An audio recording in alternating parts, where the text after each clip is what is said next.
할렐루야, 반갑습니다, 여러분. 네, 오늘은 열왕기상 11장 하고 11장에서 어디까지죠? 15장까지 말씀. 그 중에서 11장 1절에서부터 4절 그 마음을 돌이켜라는 제목으로 말씀을 나눠보도록 하겠습니다. 요한계시록의 그 첫 부분을 계시록을 이렇게 열으면요. 예수께서 마지막 심판 때에 아시아의 7교회를 이렇게 책망하시는 부분이 나옵니다. 책망이라기보다 아시아 7교회를 이렇게 평가하시죠. 그때 대부분의 교회들이 책망을 받고 오직 한 교회만 책망받지 않습니다. 근데 그때 제일 먼저 아시아의 7교회를 이렇게 두루 평가하실 때에 제일 첫 번째 교회가 어디냐면 에베소 교회예요. 에베소서 교회가 아니라 에베소 교회입니다. 그 에베소 교회에게 하셨던 주님의 첫 번째 교회에 주님이 책망을 하십니다. 주님의 책망이 뭐냐면 계시록 2장 4절에 기록된 말씀. 그러나 너를 칭찬을 한참 하시고요. 그러나 너를 책망할 것이 있으니 내가 너의 처음 사랑을 버렸느니라 그러셨어요. 이 주간의 말씀, 이번 주간의 말씀 열왕기상 11장에서부터 15장 말씀 속에서도 이 하나님의 책망을 들어야 될 세 사람이 등장을 합니다. 이미 감 다 잡으신 줄 압니다. 첫 번째는 솔로몬이고 그 다음에 또 여로보암이고 또 한 사람 누굽니까? 하나님의 사람, 유대에서 온 선지자. 이 세 사람이 이 에베소 교회에 하셨던 책망을 들을 그런 사람들이었습니다. 그러니까 하나님께서 주셨던 하나님의 은혜, 또 하나님의 처음 사랑, 이런 것들을 다 잃어버리고 나중에 하나님의 책망받을 자로 그렇게 전락해버리는 그랬던 그런 세 사람이었습니다. 여러분, 그런데 이 세 사람, 솔로몬, 여로보암, 우리 딸이 오늘 같이 차를 타고 오면서 여로보암, 르호보암 너무 헷갈려요. 그래서 제가 뭐라 그랬냐면 조경호, 조용호, 조성호 하는 뒤에 호 같은 거야. 그러니까 그러려니 하고 들어. 솔로몬, 또 한 사람 여로보암, 또 한 사람 누구라고요? 유대에서 온 선지자. 그 사람들의 그 성경에 기록된 것들을 이렇게 쭉 살펴보면 일정한 패턴이 있어요. 똑같은 패턴이 있는 거예요. 그게 뭐냐면 처음에는 하나님께로부터 세움받는 그런 은혜를 받습니다. 그러다가 그 사람들에게 유혹이 닥쳐옵니다. 그러면 그 사람들이 그 유혹을 못 이겨서 어떻게 그 사람들의 마음이 변질이 돼요. 그리고 또 나아갑니다. 마음이 변질된 그 다음에는 그 사람들이 다 어떻게나 약속이나 한 듯이 다 하나님을 떠납니다. 그리고 하나님을 떠난 그들에게 하나님은 진노하시면서 하나님의 징계를 부으십니다. 이게 일정의 패턴이에요. 기억을 하시겠습니까? 하나님께서 세우시는 놀라운 은혜를 부어주세요. 그러면 그 다음에 어떻게 된다고요? 누가 가만히 안 있어요? 그분들 곁에 계신 사단이 가만 안 있죠? 유혹 여러 가지. 그 유혹은 사람마다 달랐어요. 케이스 바이 케이스, 경우마다 다 달랐어요. 그래서 유혹을 받고 그 유혹을 받으면 약속이나 한 듯이 그들의 마음이 변합니다. 오늘 제목이 뭐냐면 그 마음을 돌이켜. 그 마음이 변해요. 그리고 나면 그 마음이 변하고 나서 한 걸음 더 나가요. 더 나가서 하나님을 떠나고, 하나님을 떠나면 하나님께서 그 하나님을 떠난 그들에게 하나님의 징계를 내리시는 이런 일정한 패턴이 있는 걸 볼 수 있어요. 이건 제가 이렇게 성경 속에서 패턴이 있음을 이렇게 만들어 놓은 거고 정말 그런 거 아닌가를 한번 우리가 지금 성경 속에서 한번 찾아보도록 하겠습니다. 솔로몬에게서, 여로보암에게서, 그리고 하나님의 사람 유대 선지자 속에서 이런 패턴이 정말 있는가 없는가 한번 여러분과 함께 한번 보도록 하겠습니다. 먼저 솔로몬을 보도록 하겠습니다. 솔로몬, 성경을 보기 전에 솔로몬은 어떤 사람이었습니까? 솔로몬 하나님께서 다윗의 많은 아들을 다 제끼고, 그 장자도 있었고, 또 잘생긴 누구도 있었습니까? 꽃미남, 압살롬도 있었고, 다 제끼고, 하나님께서 솔로몬을 택하셔서 왕으로 세우셨던 그런 사람입니다. 하나님의 은혜로 세움받은 하나님의 왕이고, 또 솔로몬은 처음부터 얼마나 아름다웠던 사람이었냐면, 하나님께서 보시기에 이뻤던가 봐요. 그래서 내가 너한테 뭘 줄꼬? 그러고 물어보니까, 또 이쁜 짓 하는 사람 계속 이쁜 짓만 해요. 뭐라 그래요? 예, 자기를 위해서 구하지 아니하고 하나님의 백성을 위해서 내가 어떻게 하면 이 하나님의 백성을 잘 다스릴 것인가? 그래서 뭘 구합니까? 지혜를 구해요. 지혜는 내가 서울에 있는 명문대 어디 들어가려고 지혜를 구한 게 아니고, 내가 멘사 클럽에 들어가기 위해서 지혜를 구한 게 아니고, 하나님께서 내게 맡겨주신 하나님의 양떼들을, 하나님의 백성들을 어떻게 하면 잘 다스릴 수 있을까? 그래서 구한 게 지혜예요. 누구 마음에 쏙 들었겠어요? 하나님 마음에 쏙 든 그걸 구하니까 하나님께서 그런 사람이었어요. 여러분, 제가 요즘 골로새서에 미쳐 있는데, 우리 여기 교회에서는 우리가 로마서를 지금 시작을 했고, 지금 제가 다른 데서는 골로새서 강의를 많이 하고 있는데, 골로새서의 주인공은 바울이 아니에요. 지도자는, 골로새 교회의 지도자는 에바브라예요. 저는 그 에바브라가 좋아지기 시작했어요. 예. 그 에바브라, 바울하고 동역했던 사람이 무려 80명이나 되는데, 그 80명을 다는 아니지만 사도 바울이 이 사람은 이런 사람이고 이 사람이 이런 사람이고 이렇게 칭찬을 많이 기록을 해놔요. 칭찬하는데 에바브라에게만 유독 보여지는 그런 표현이 있습니다. 예. 다른 사람한테는 표현을 안 하고 에바브라한테만 표현되어진 게 한 번이 아니고 여러 번 반복해서 바울의 입에서 에바브라를 소개할 때, 제가 홍 목사님을 다른 분들한테 소개할 때 꼭 이렇게 앞에 붙는 게 있거든요. 여기서 말씀 안 드려요. 듣는 홍 목사님 부끄러우실까봐 나쁜 얘기는 절대 안 합니다. 예. 그럴 때에 바울이 에바브라를 소개할 때 늘 이 사람은 이런 사람이야 하는데, 그때 따라다니는 말이 뭐냐면, 에바브라 그는 너희를 위한 사람이야. 에바브라 그는 누구를 위한 사람이에요? 하나님의 양떼들을 위하여 사는 그런 사람이야.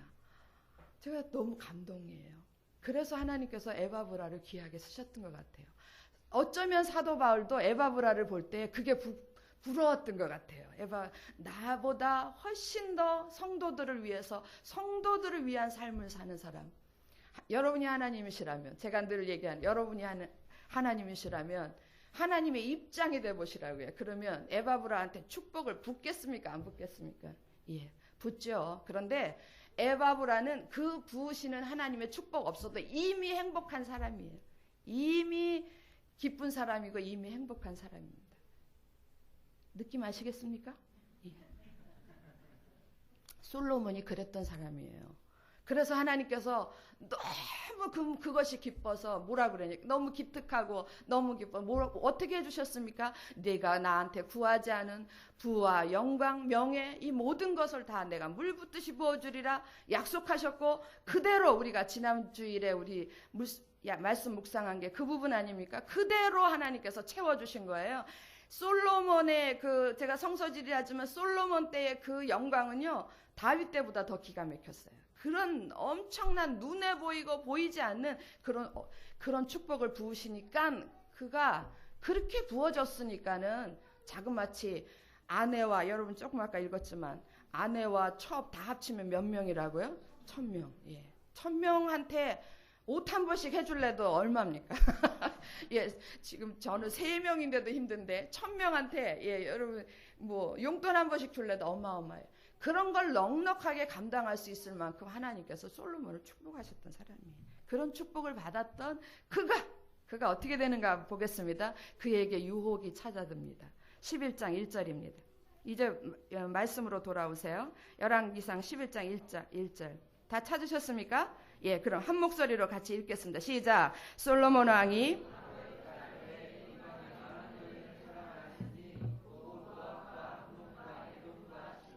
헷 여인이라. 여러분, 솔로몬 왕이 바로의 딸, 바로는 애굽의 왕이잖아요.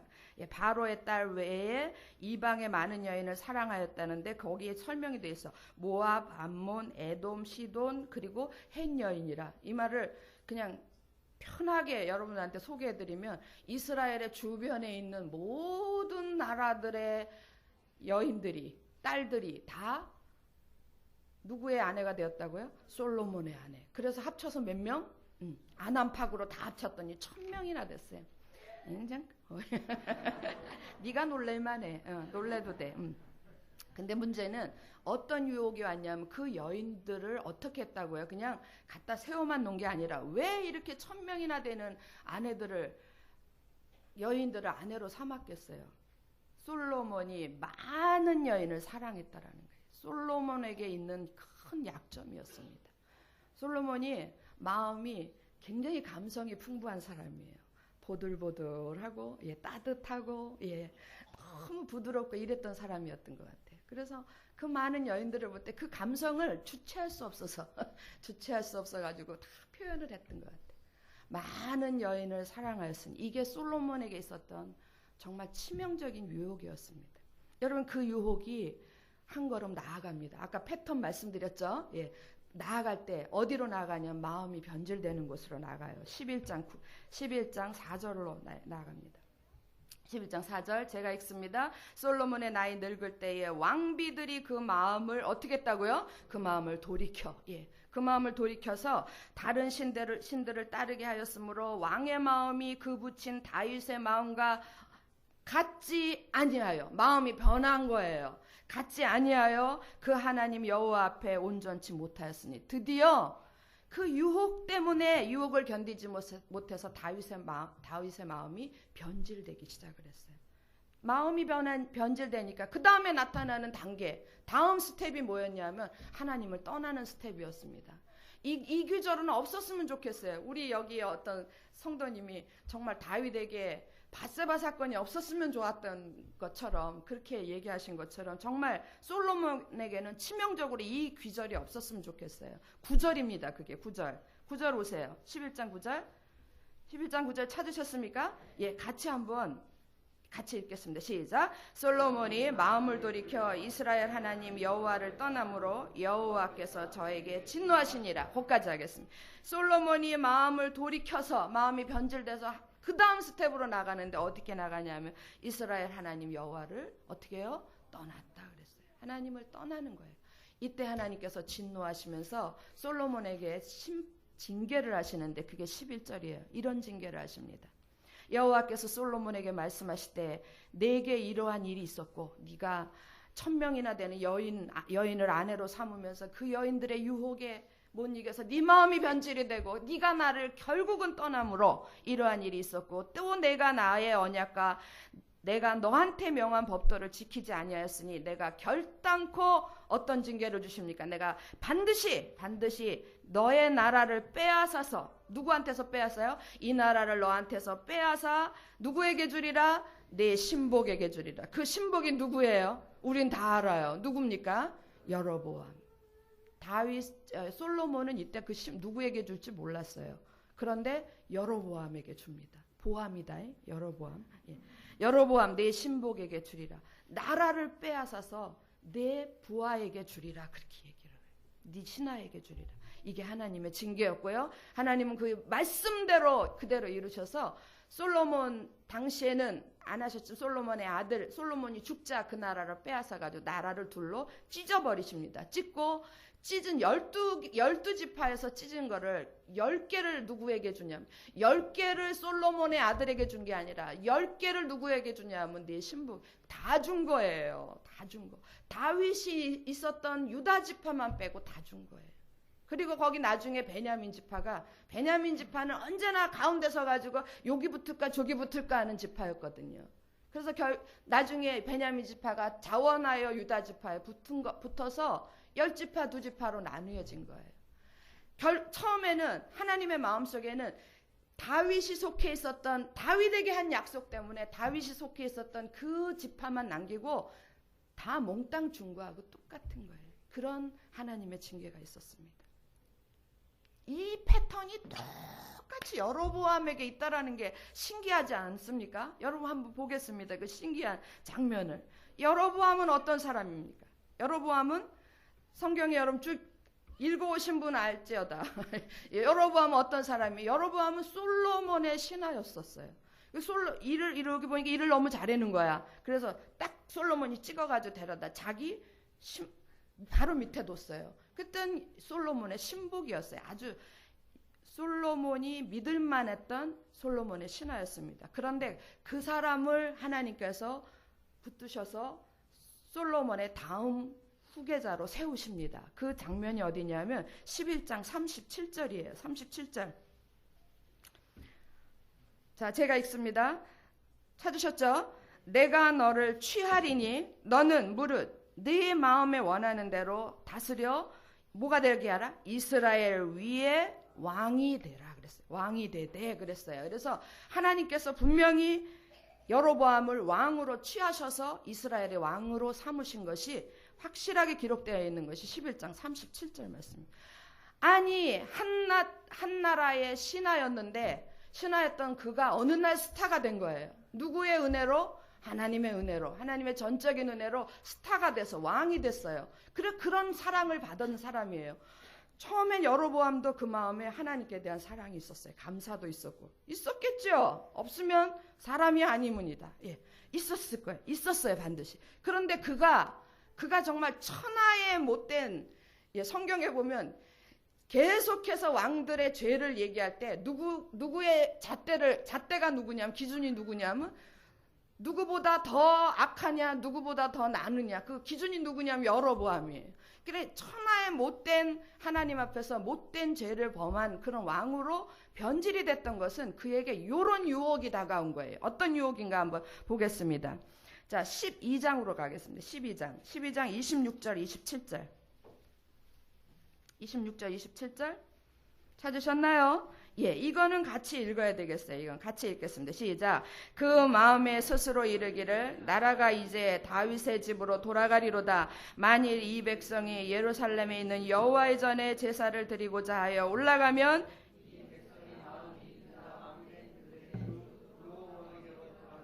나를 죽이고 유다 왕 르호보암에게로 돌아가리. 계속 나오는 게 뭡니까? 돌아갈 것이다. 돌아갈 것이다. 돌아갈 것이다. 이미도 하나님께서 아무것도 아닌 자기를 세워서 왕으로 북이스라엘의 왕으로 세우셨음에도 불구하고 염려가 되는 거예요. 이 염려는 뭐 때문에 오는 거냐면 자기에게 주신 이 권력에 대해서 탐욕이 생기는, 이거 뺏길까 봐. 믿음도 없고 그 권력에 대한 욕심도 있고, 그리고 그로 인해서 나오는 게 염려였었어요. 이거는 사단이 주는 유혹이었어요. 근데 이 유혹에 넘어가서 어떻게 된다고요? 유혹이 오면 그 다음에 어떻게 해요? 마음이 바뀌는 거예요. 마음이 변질이 되는데 여로보암의 마음이 어떻게 바뀌는가? 12장 33절로 가보겠습니다. 12장 33절 가면 이런 말씀 기록되어 있습니다.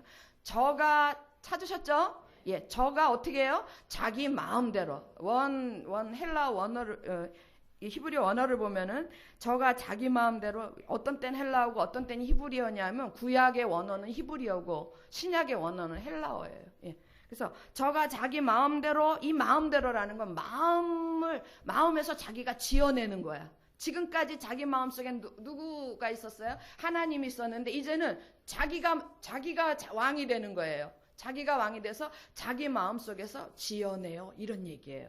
자기 마음대로 정한 달 곧 8월 15일로 이스라엘 자손을 위하여 절기로 정하고 베델에 쌓은 단에 올라가서 분향하였더라. 이미 이 앞에 자기 마음대로 행한 일들이 있죠. 여로보암이 자기 마음대로 뭘 만들었습니까?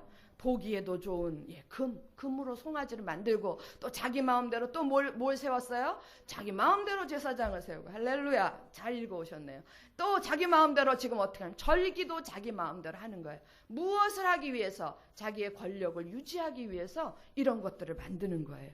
그리고 나서 여러분, 마음이 자기 마음대로 마음이 변질되니까 그 다음 스텝이 뭡니까? 그 다음 단계가 하나님을 떠나는 거예요.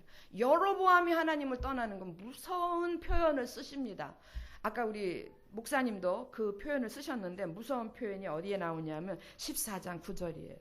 여러분, 이번 주간 말씀 읽으면서 오늘 나눔할 때 이 말씀이 많이 나올 것 같아요. 14장 9절. 너의 이전 사람들보다도 악을 행하고 가서, 이때 너가 여로보암이에요. 너의 이전 사람들보다도 악을 행하고 가서 너를 위하여 다른 신을 만들며 우상을 부어 만들어 나의 노를 격발하고 나를 어떻게 했어요? 네 등 뒤에 버려버렸다 그랬어요. 나를 너의 등 뒤에 버렸도다. 그렇게 여로보암이 하나님을 떠난 것을 하나님께서 이렇게 표현을 해요. 너는 나를 네 등 뒤에, 우리 아주 속된 말로 얘기하잖아요. 네 발에 뭐만도 못하게 나를 여기느냐 이러는데 바로 그런 거였어요. 네 하나님을 등 뒤로 버려버리는 거예요. 아니야, 하나님을 향하여, 그분을 향하여 우리가 그분을 바라보면서 그분을 목적하면서 그분을 따라가야 되는 우리 인생들이 그 하나님을 우리 등 뒤로 버려버리는 거예요. 이게 여로보암이 행했던 짓거리입니다. 우리도 하나님을 떠난다면 똑같은 짓이에요. 똑같은 짓. 그래서 하나님이 여로보암에게 내린 징계는 어떤 겁니까? 무서운 징계를 하세요. 14장 10절 보세요. 14장 10절 바로 그 다음 절이에요. 그러므로 내가 여로보암의 집에 재앙을 내리는데 어떻게 내리냐면 여로보암에게 속한 사내는 이스라엘 가운데 매인자나 노인자나 다 끊어버리되 거름을 쓰레기를 쓸어버린 것 같이 여로보암의 집을 어떻게 한다고요? 제 성경엔 이렇게 표현되어 있어요. 말갛게 쓸어버리치라 그랬어요. 아주 쓸어버리되 깨끗하게 하나도 남김없이 쓸어버린다 그랬어요. 여로보암 집의 모든 남자는 다 죽이는 거예요. 결국 여로보암 집의 혈통을 끊어버리겠다라는 거예요. 그 집은 이제 문 닫는 거예요. 뭔지 아시겠죠? 예. 이제 요즘은 시대가 너무 바뀌어도 너무 많이 바뀌었어. 그래서 여성상위 시대, 어쩌면 모계사회가 다시 돌아올지도 모른다고 그러는데 남자분들 많이 불안하시죠? 예, 예전에 얼마 전만 해도 아들이 없으면 뭐라 그럽니까?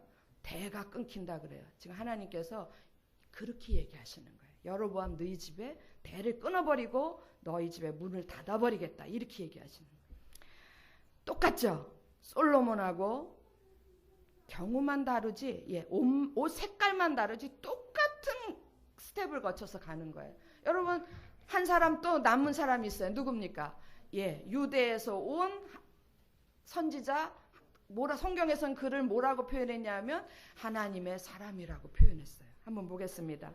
이 하나님의 사람 13장 1절로 다시 13장으로 가겠습니다. 13장 1절 보시면 찾으셨죠?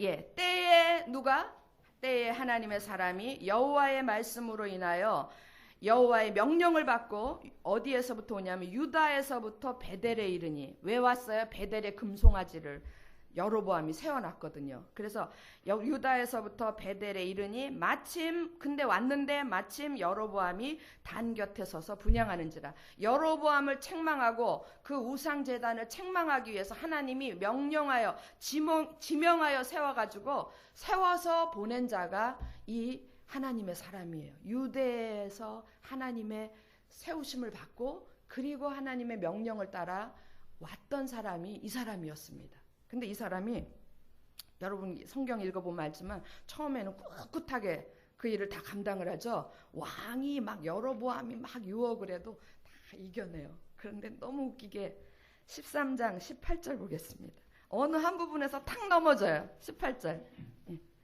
예, 저도 이러면 넘어질 것 같아요. 예. 18절은 우리가 같이 읽어보겠습니다. 시작. 저가 그 사람에게 이르되 나도 그대와 같은 선지자라. 천사가 여호와의 말씀으로 내게 이르기를 그를 내 집으로 데리고 돌아가서 그에게 떡을 먹이고 물을 마시우라 하였느니라 하니 이는 그 사람을 속임이라 그랬어요. 저가 그 사람에게, 저는 거기 베델에 있는 늙은 선지자였어요. 여러분, 여로보암이 금송아지 2마리를 만들어가지고 하나는 베델에 하나는 단에, 이제 하나는 이쪽 끝에 하나는 저쪽 끝에, 그런 얘기예요. 예, 지도를 보면 그런 거예요. 하나는 이쪽 끝에, 이쪽 끝에는 그 르호보암 땅, 예, 남유다 땅의 경계, 저쪽 끝에는 다른 나라의 경계, 양쪽에다가 내놓고 이제 딴 데 못 가게 이렇게 딱 울타리를 친 거예요. 그래서 그렇게 했을 때에 그 우상을 세우고 백성들을, 북이스라엘에 있는 백성들을 예루살렘으로 못 가게 했어요. 그리고 이 우상제단을 섬겨라 했을 때에 정말 하나님 앞에 올바른 참된 선지자들은 다 그때 떠났어요. 떠나서 어디로 갔겠어요? 남유다로 갔어요. 남유다로 가고 거기는 어용만 남아있어요. 예, 자기의, 뭔지 느낌 아시겠죠? 예, 우리 옛날에 그 일제시대 때 또 이 북한에서 넘어왔을 때에 예, 그런 형상들이 우리 가운데도 있었잖아요. 다 참된 사람들은 다 떠나고 지금 북이스라엘 땅에 남아있는 사람들은 다 자기 개인의 이익에 따라서 남아있는 거예요. 그런데 그럼에도 불구하고 그 안에 뭐는 있습니까? 양심은 있어가지고 늘 마음이 끼끄름했어요. 마음이 깨림직했다고요.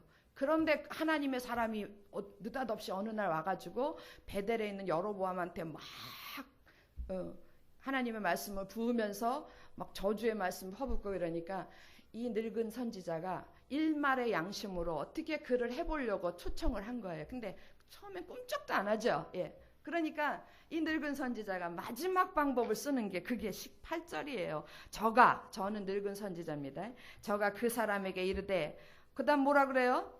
나도 그대와 같은 선지자라.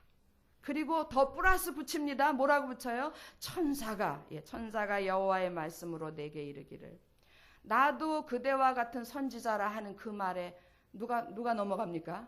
누가 넘어가요? 지금까지 버티고 있던 하나님의 사람이 넘어가요. 왜 넘어갔겠어요? 이걸 가지고 여러 가지 모양으로 여러 가지 말로 표현하는 학자들이 다 여러 가지로 번역을 하고 표현을 하는데 저는 권위의식이라고 생각해요. 있잖아요.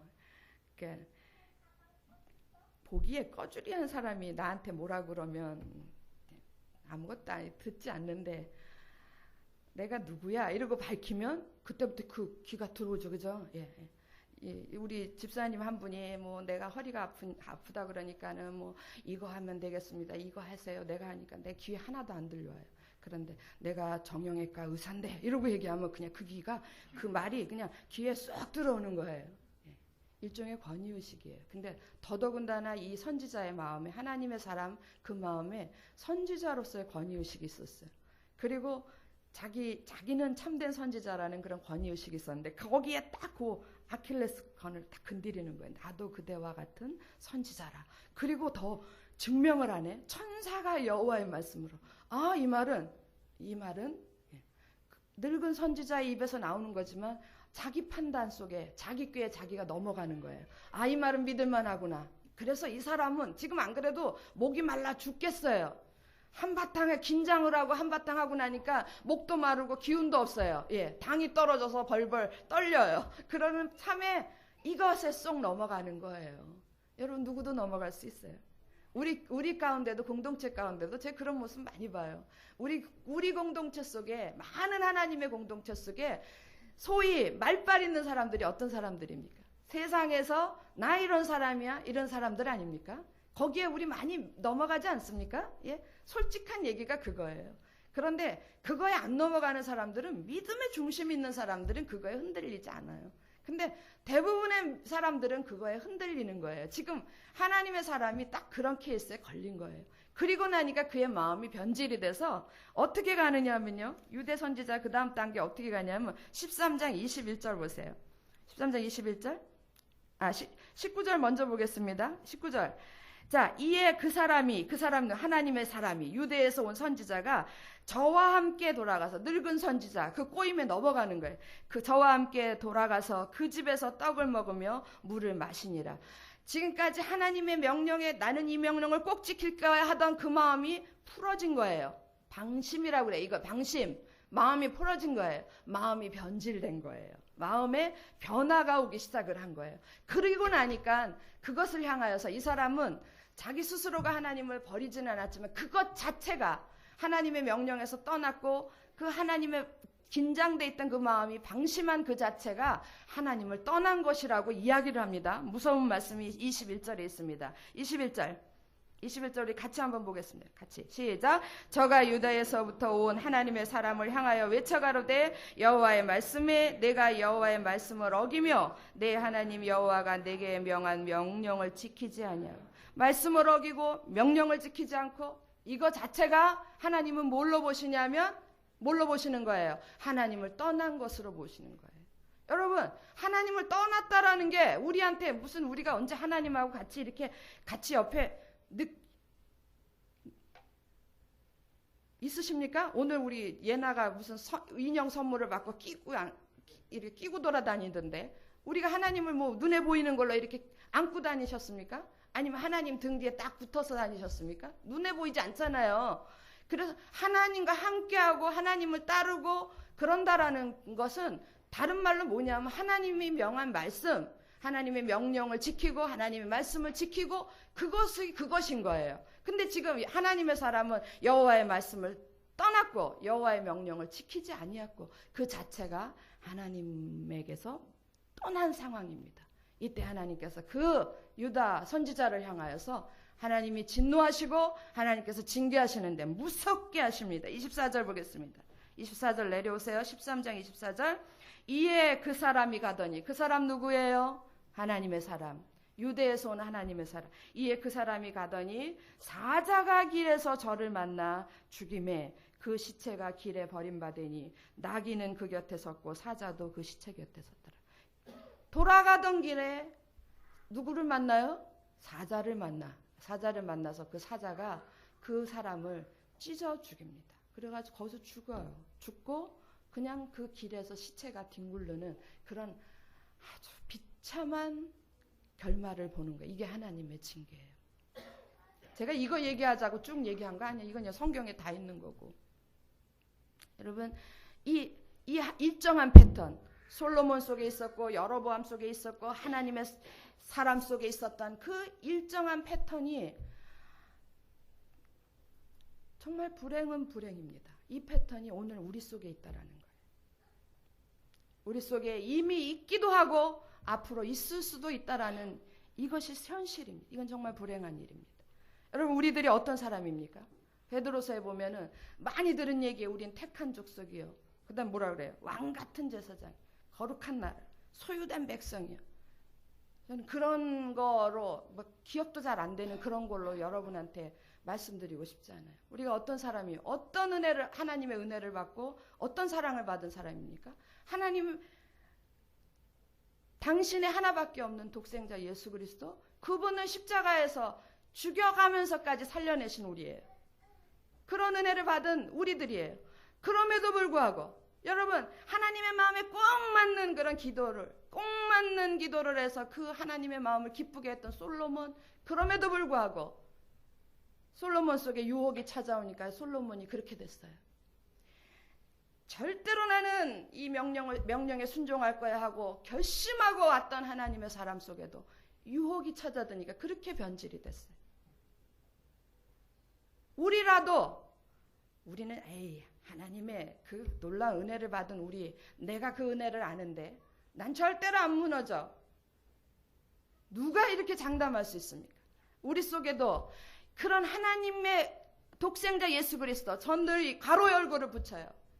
하나님 그분 자신이 나를 위해서 이 땅에서 자기 목숨을 다 내어주기까지 그렇게 우리를 부르시고 우리를 사랑하셨던 우리라도 우리에게 유혹이 닥쳐오면 예외 없이 우리에게 유혹의 올가미가 씌어진다면 우리는 그 올가미 속에 쓰임만 받으면 우리의 마음이 변질될 것이고, 우리의 마음이 변질이 되면 우리는 하나님을 떠날 것이고, 하나님을 떠나면 뭐가 기다리고 있어요? 하나님의 징계가 우리를 이건 하나님이 정하신 하나님의 법칙이기 때문에, 그래 너희들은 구약의 이 사람들은 그렇다 치고, 구약의 이 사람들은 이렇다 치고, 신약의 너희들은 내 아들을 줘서 살려낸 너희들이니까 봐줄게.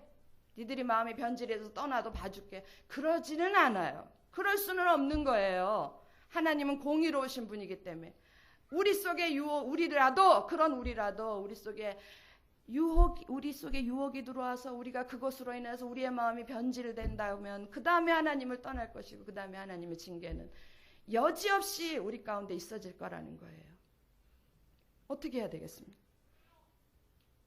이런 악한 상황의 가능성이 지금 이 가능성이 우리 가운데 있을 수도 있고, 어떤 분들이 이 가능성 속에 이미 들어와 있는 분도 있고, 어떤 분들은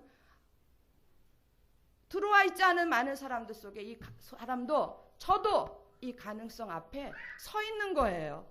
언제라도 무너질 수 있다, 이런 얘기예요. 무슨 얘기인지 알겠습니까? 예. 그래서 그럼 우리는 이 가능성 앞에서 우리는 어떻게 해야 되는가? 두 가지로 여러분한테 설명드리겠습니다. 먼저 첫째는 정말 불행하게도 이미 유혹에 빠져서 마음이 변질되어 있는 사람들, 마음이 변질되었다면 우리 중에 정말 불행하게도 유혹에 내가 넘어가서 내 마음속에 변질이 일어났다라면 지금이라도 늦지 않았어요. 지금이라도 그 마음을 돌이켜 어디로 와야 됩니까? 하나님께로 돌아와야 돼요. 돌아오시기 바랍니다. 제가 다 어떻게 알겠어요, 여러분을? 여러분이 유혹 속에 빠져서 여러분의 마음이 변질되었다라는 건 하나님밖에 몰라요. 본인하고 하나님밖에 모르는 거예요. 그런데 이건 자신 있게 말씀드리고 싶어요. 우리 속에 분명히 있다라는 거예요. 세상 유혹 속에 빠져서 하나님께 대한 온전한 마음이 아니고 내 마음이 두 마음이든 세 마음이든 부글거리는 마음이든 내 마음 속에 변질이 되고 있는, 좋은 것으로 변질이 아니라 변질이 더러운 것들로 부글부글 끓고 있는 사람들 우리 속에도 있다라는 거예요. 그러나 늦지 않았어요. 돌아오시기 바랍니다. 여러분, 이런 약속의 말씀이 있습니다. 꼭 여러분에게 소개하고 같이 읽겠습니다. 이사야 55장 7절 말씀입니다. 구약성경 1035쪽입니다.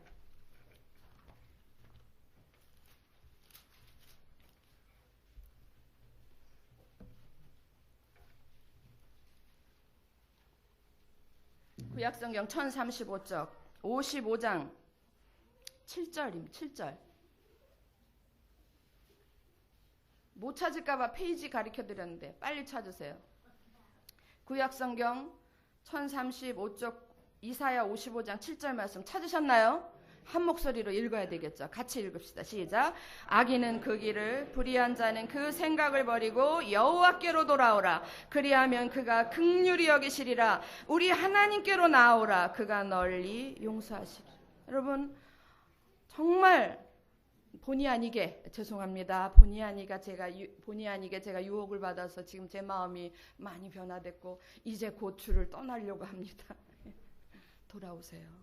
하나님께서 뭐라고 그러시냐면 악인은 그 길을, 불의한 자는 그 생각을 버리고 여호와께로 돌아오라 그랬어요. 다 아시잖아요. 어떤 사람에게 두 아들이 있었어요. 아버지가 두 아들에게 장남 차남에게 재산을 다 나눠줬어요. 때는 이때다. 이건 다 내 거다. 작은 아들이 그 재산을 챙겨가지고 나는 내 인생 내가 살 거야 하고 떠납니다.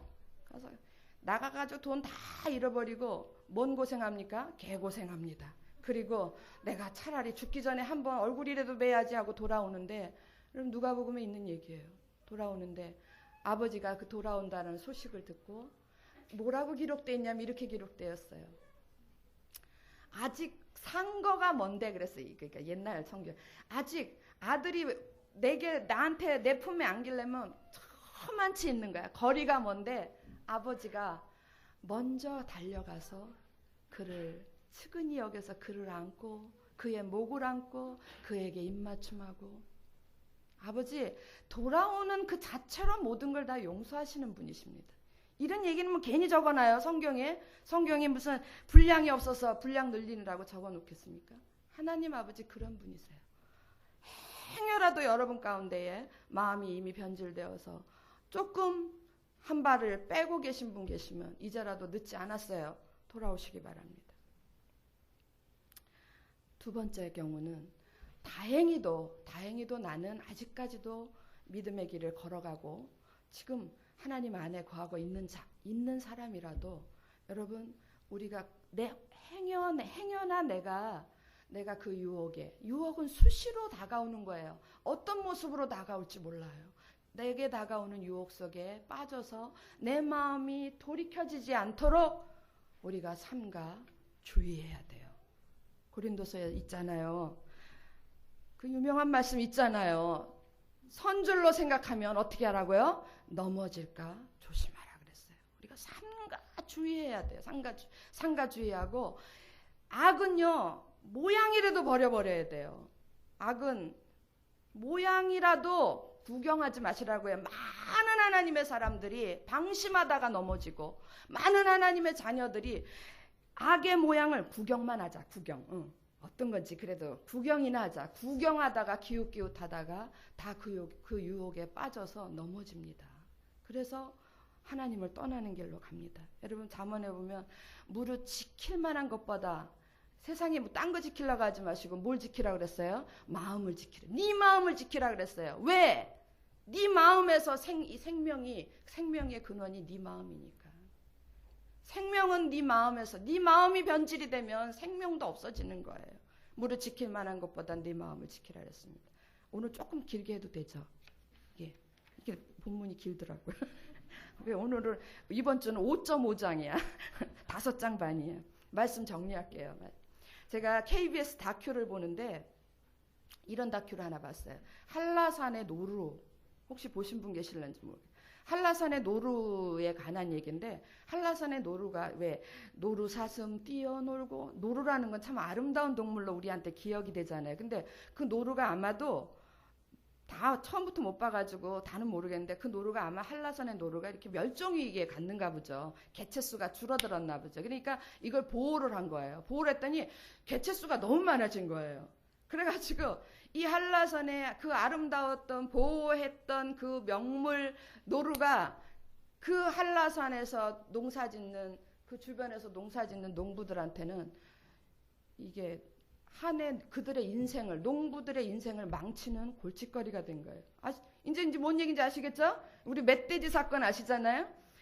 그 먹을 게 없어가지고 개체수가 너무 많아지니까 내려와가지고 그 농사진 거를 다 망쳐버리는 거예요. 그래서 하는 다큐였었어요. 그런데 저는 그거를 보면서 딱 왔어요. 예, 농부들이 밤을 돌아가면서 당번을 해가지고 돌아가면서 밤을 새워서 그 농사진 거를 지키는 거예요. 그게 얼마나 수고스럽습니까? 농사짓기도 힘들고 그런데 그걸 지키는데 이런 수고가 있어야 됩니다. 그 지키는데 여러분 노루가 나타났어. 어떻게 해야 할 것 같아요? 농부들이 어떻게 할 것 같아요? 총을 들고 쏴버려야 되겠죠, 그죠? 근데 그 농부들이 그렇게 안 하더라고요. 라이트를 쫙 비치더라고요. 밭을 다니면서 라이트, 영어로 라이트, 한국말로 뭡니까? 빛을 비추는 거예요. 빛을 쫙 비추니까 숨어있던 노루가 그걸 보고 그냥 죽기 살기로 뛰어가는 거야. 도망가는 거야. 그랬더니 이제 사냥개를 풀어가지고 막 쫓아가서 그렇게 쫓아내는데 노루를 쫓을 수 있는 유일한 방법이 빛이래요. 빛. 그 빛을 비추는 거예요. 예. 이미 들어와 있는 그 한라산에 있는 그 밭에 이미 들어와 있는 노루 뭘로 쫓아내요? 빛을 비추고. 또 왜 빛을 비추냐면 노루가 들어올까봐 빛을 비추는 거예요. 빛이 있으면 노루가 안 오는 거예요. 이제 뭔 얘기 하려고 그런지 아셨죠? 감 잡으셨죠? 여러분이 그만큼 도사가 됐다는 얘기 아니에요? 이게 노루가 유혹이라고요. 그들의 농부들의 인생을 망쳐먹는 거예요. 그런데 우리의 인생 속에도 노루가 언제든지 들어올 수 있단 말이에요. 그런데 이미 들어와 있는 노루, 아직은 안 들어왔지만 언제 들어올지 모르는 노루 다 뭘로 쫓아내야 돼요? 빛으로 비추는 거예요. 마지막 한 구절 소개하고 오늘 말씀 마치겠습니다. 신년 벽두가 되면 어느 교회에서나 하는 말씀 시편 1편입니다. 예, 시편 1편 보겠습니다. 시편은 찾을 수 있겠죠? 예, 805쪽입니다. 805쪽 시편 1편. 이 말씀이 이렇게 여기에 딱 맞는 말씀일 줄 저도 몰랐습니다. 많이 당황했습니다. 시편 1편 1절 2절 같이 읽겠습니다. 시작. 복 있는 사람은 악인의 꾀를 따르지 아니하며 죄인의 길에 서지 아니하며 오만한 자의 자리에 앉지 아니하고 오직 여호와의 율법을 즐거워하여 그 율법을 주야로 묵상하는 자로다. 오늘은 1절을 소개하겠습니다. 복 있는 사람은 복이 있으려면 이렇게 해야 된다. 이런 말씀이 하나님이 얘들아 복이 있으려면 이렇게 해야 된다. 우리 예나가 엄마를 부를 때 엄마, 아빠를 부를 때 아빠 이러는데 둘이 같이 부를 땐 얘들아 이런데. 그게 뭐 만화 영화에서 봤겠죠. 뭐 친구들 부를 때 얘들아 이러잖아요. 여러 사람을 부를 때는 이렇게 복합적으로 부를 때는 아마 얘들아 한다고 알고 있나 봐요. 맞죠, 그죠? 제가 들어가 얼마나 웃겼는지 몰라요. 예, 하나님께서 우리 모두를 향하여서 얘들아, 너희들이 복 있는 사람이 되려면 이렇게 해야 된다. 뭐라 그래요? 악인의 꾀를 따르지 아니하며. 악인의 꾀를 쫓아가다가 멸망한 사람 누굽니까? 오늘 세 사람 중에 악인의 꾀를 따라가다가 멸망한 사람? 이러니까 점수가 잘 안 나오지. 뭐 누구예요? 유대 선지자, 하나님의 사람. 그 악한 늙은 선지자의 꾀에 빠져서 쫓아가는 거예요. 그 다음에 죄인의 길에 서지 말아라. 죄인의 길에 섰다가 망한 사람 누굽니까? 솔로몬. 망쳐먹었어요. 죄인의 길에 섰다가. 오만한 자의 자리에 앉지 아니하고. 누굽니까? 여로보암. 그 하나님이 세워줬으면 나 같은 사람이 어떻게 왕이 되었어? 시키는 대로 3일만 해도 저는 감사합니다. 그럴 텐데 그 오만해가지고 그 자리를 지키려고 하다가 망쳐버리는 그 누구예요 이 사람이? 제가 다시 읽겠습니다. 복 있는 사람은 유대 선지자처럼 하지 말고 솔로몬처럼 하지 말고 여로보암처럼 하지 말아라. 그리고 어떻게 해야 돼요? 어떻게 구체적으로 어떻게 해야 돼요? 하지 말아라만 하시는 하나님이 아니에요. 어떻게 해야지 그 자리에 안 가는가? 서지 아니하고 따르지 아니하고 앉지 않을 수 있을까? 그 방법도 가르쳐주는 게 하나님 아버지예요. 이런 부모가 좋은 부모예요.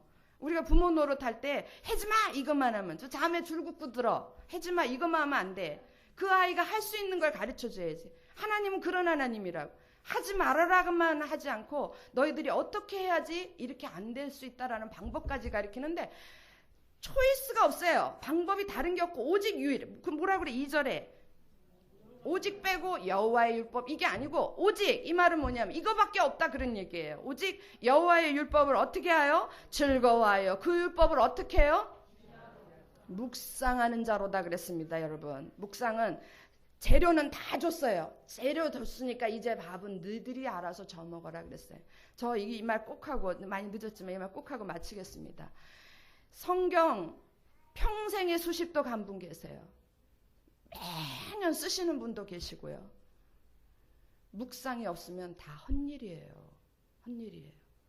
저희 돌아가신 어머니를 말씀드려서 죄송하지만 우리 어머니 나보다 성경 더 많이 읽었어. 해마다 2독 3독씩을 읽으니 하실 일이 없으니까 집에서 성경만 읽으시는 거예요. 근데 믿음은 없는 거예요. 무엇의 차이겠어요? 묵상의 차이예요. 묵상에. 모르긴 몰라도 전교인이 묵상에 들어가 있는 교회는 대한민국에서 유일하게 예글이나 밖에 없는 걸로 알고 있습니다. 이것이 우리가 멸망의 길로 나가지 않는 방법이기도 하고요. 그 다음에 복의 길로 나가는 지름길입니다. 유일한 방법입니다. 믿으십니까? 예.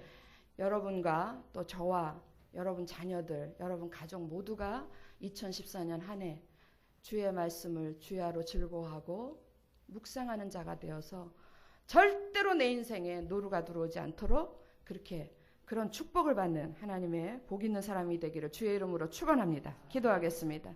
이 시간 함께 기도할 때에 우리 다른 사람들 다 제껴놓고 우리 자녀들 위해서 기도하겠습니다. 아버지 하나님, 사랑하는 내 자녀들 인생에 노루가 들어오지 않게 하여 주시옵소서. 주님, 그 아이들이 그 노루로 인하여 인생을 망치지 않게 도와주시옵소서.